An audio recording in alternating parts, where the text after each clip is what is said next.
कई रात कई किस्से बहुत ही ज़्यादा खौफनाक होते हैं। कई बार हमारी ज़िंदगी में कुछ इस तरह का बदलाव लेकर आ जाते हैं जिसके बारे में हमने कभी कल्पना भी नहीं की होते। कुछ ऐसे बदलाव दे जाते हैं जिसकी याद हमारे जहन में हमेशा ताज़ा रहती है। उस रात को भी मेरे साथ कुछ ऐसा हुआ जिसकी याद शायद आखिरी समय तक मेरे जहन में रह जाएगी। उस दिन मैं काफ़ी ज़्यादा थकान महसूस कर रहा था। दिन भर का काफ़ी ज़्यादा काम था और वीडियो बनाने में देरी हो रही थी। लेकिन जब कभी भी मैं बहुत ज़्यादा जल्दी में होता हूँ, मैं कुछ इस तरह की गलतियाँ कर बैठता हूँ जिसके कारण और भी ज़्यादा थकान मुझे होने लगती है। जैसे आप लोग देख के समझ ही रहे होंगे। जैसे तैसे करके मैंने हड़बड़ी में अपना सेटअप लगाया और बैठ गया हमेशा की तरह आप लोगों के मनोरंजन का एक और वीडियो बनाने के लिए। रात कर देने वाले बहुत ही ज्यादा खौफनाक एपिसोड में आज आप लोगों का फिर से बहुत बहुत स्वागत है। उस दिन भी ना जाने क्यों मेरा कुछ काम करने का मन नहीं कर रहा था। ना जाने ऐसा क्यों लग रहा था कि अंधेरी रात किसी अनहोनी के साथ मेरा ही इंतजार कर रही है।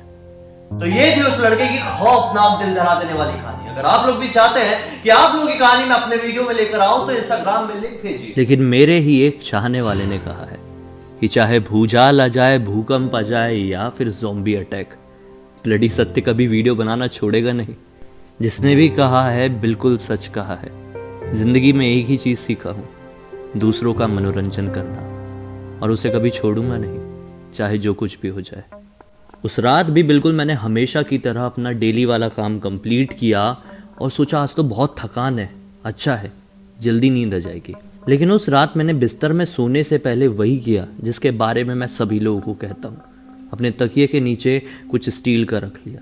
बताता हूँ हमेशा कुछ स्टील या लोहे का अपनी तकिया के नीचे रख लो तो कुछ भी बुरी शक्ति या नेगेटिविटी सोते वक्त आपके इर्द गिर्द नहीं आती है। मैं नहीं जानता था कि इसमें कितनी सच्चाई है कितनी नहीं, बस लोगों से ही सुना था, कभी एक्सपीरियंस नहीं किया था। लेकिन इस रात मैंने एक्सपीरियंस किया। बिस्तर में जाते जाते मुझे रात के 12 बज चुके थे।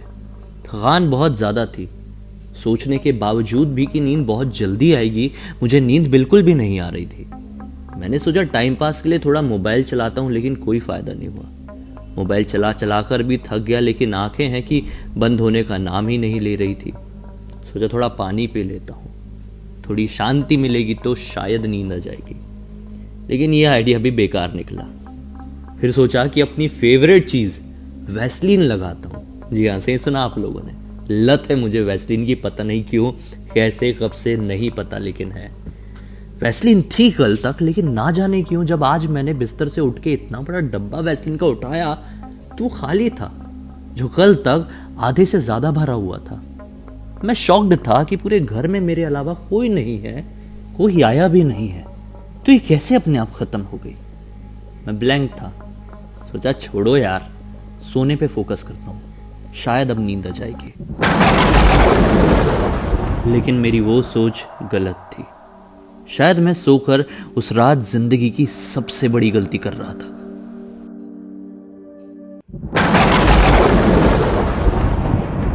उस रात उस ताकत ने मुझे छुआ, मुझे नुकसान पहुंचाने की कोशिश की, शायद कुछ ऐसा करने की कोशिश की जिसकी कल्पना मैंने कभी नहीं किया था। मैंने उसे रोकने की बहुत कोशिश किया, लेकिन मैं मजबूर था। मैं सब कुछ महसूस कर पा रहा था, अपनी आंखें खोलकर अपने आसपास देख पा रहा था। मैं लिटरली उसकी आवाज, घिनौनी आवाज अपनी कान में सुन पा रहा था, लेकिन मैं चाहकर भी कुछ नहीं कर पा रहा था। लेकिन मैं हिम्मत नहीं हारा, उससे लड़ता गया और फिर आखिरकार मैंने उसे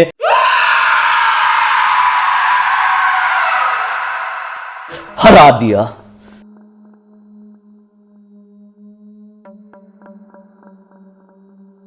वो फीलिंग, वो डर सिर्फ मैं ही समझ सकता था।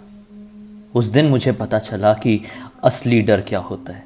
क्योंकि इससे पहले अब तक मुझे जितने भी एक्सपीरियंसेस हुए थे वो सिर्फ महसूस करने वाले हुए थे, लेकिन आज पहली बार मुझे फिजिकल एक्सपीरियंस हुआ, जो मेरे लिए और किसी के लिए भी सबसे ज़्यादा खतरनाक साबित हो सकता था।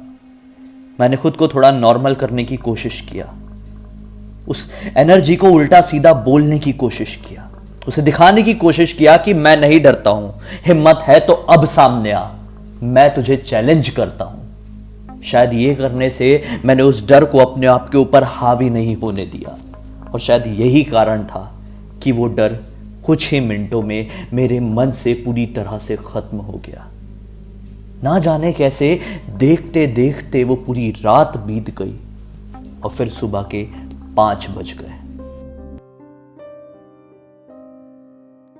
मैंने टाइम देखा, मैं खुश था, लेकिन एक चीज डिसाइड कर चुका था कि अब किसी भी कंडीशन में इस घर में तो नहीं रुकूंगा। जितनी जल्दी हो सके ये घर छोड़ दूंगा।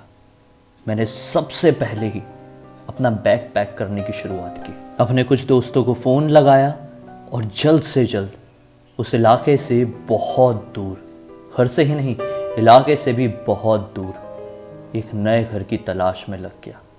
और फिर बहुत ही कम समय में आखिर मुझे एक नया घर मिल ही गया। तो कुछ ऐसा था उस मनहूस रात का किस्सा। दोस्तों, कोई विश्वास माने या ना माने, लेकिन उस रात की फीलिंग मैं ही जानता और मेरे जैसे वो सारे लोग जिनके साथ इस तरह की घटनाएं हुई हैं।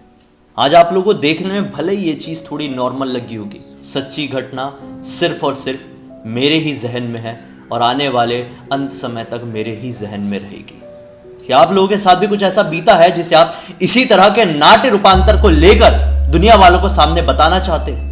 अगर इंटरेस्टेड हैं अपनी कहानी को मेरे वीडियो के जरिए पूरी दुनिया में बताने के लिए तो इंस्टाग्राम में लिख के भेज सकते हैं, जैसा कि मैंने बीच में कहा था। लिंक वीडियो के डिस्क्रिप्शन बॉक्स मिल जाएगी, क्लिक करके डायरेक्टली वहां पर पहुंच जाइएगा। चलिए कल फिर से मिलते हैं, मैं इंस्टाग्राम में कुछ लोगों की स्टोरी और ढूंढ लूं। तब तक के लिए बहुत बहुत धन्यवाद। आपका दिन शुभ हो।